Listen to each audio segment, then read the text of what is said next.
Assalamualaikum warahmatullahi wabarakatuh. Salam dan bahagia Bapak Ibu. Berikut saya paparkan koneksi antar materi modul 2.1 memenuhi kebutuhan belajar murid melalui pembelajaran berdiferensiasi. Pembelajaran berdiferensiasi adalah serangkaian keputusan masuk akal atau common sense yang dibuat oleh guru berorientasi kepada kebutuhan murid. Keputusan tersebut berhubungan dengan 1. Tujuan pembelajaran yang didefinisikan secara jelas. 2. Bagaimana guru menanggapi dan merespon kebutuhan belajar murid. 3. Lingkungan belajar yang mengundang murid untuk belajar. 4.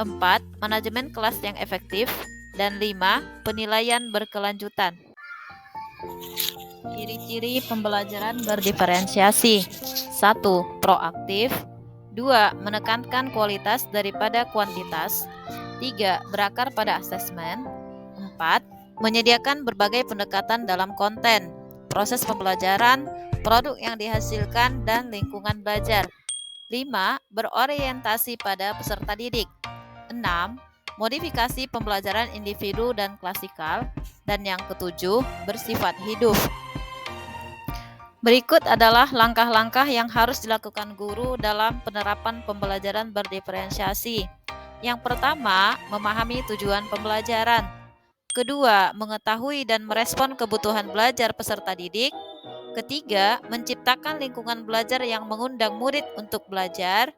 Keempat, melakukan manajemen kelas yang efektif. Dan kelima, melakukan penilaian secara berkelanjutan. Untuk mengetahui kebutuhan belajar murid dapat dinilai berdasarkan 3 aspek. Yang pertama, kesiapan belajar, yaitu kapasitas untuk mempelajari materi, konsep, atau keterampilan baru.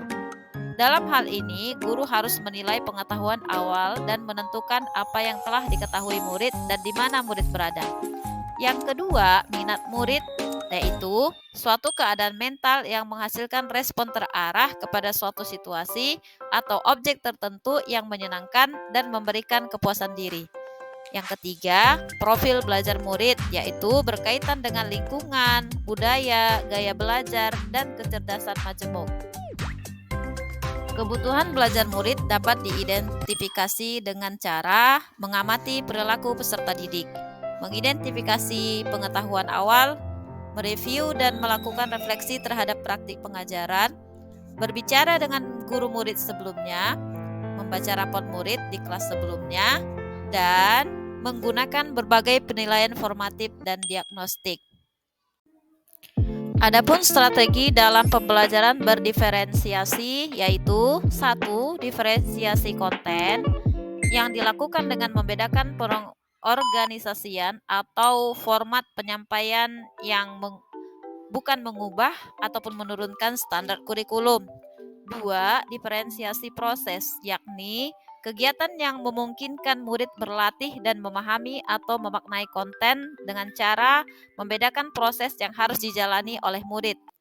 3. Diferensiasi produk, yaitu bukti yang menunjukkan apa yang telah dipahami murid dengan cara membedakan atau memodifikasi produk sebagai hasil belajar murid, hasil latihan, penerapan, dan pengembangan apa yang telah dipelajari.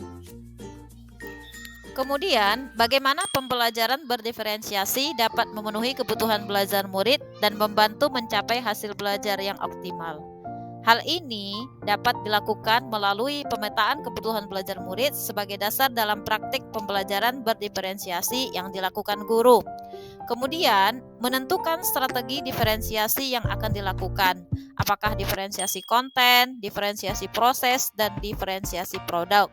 Yang terakhir, guru berperan sebagai sutradara yang merancang skenario pembelajaran yang tertuang dalam RPP dengan metode dan penilaian yang tepat dan berkesinambungan. Adapun kaitan antara modul 2.1 dengan modul lain yang telah dipelajari dalam program pendidikan guru penggerak, dikaitkan dengan modul 1.1.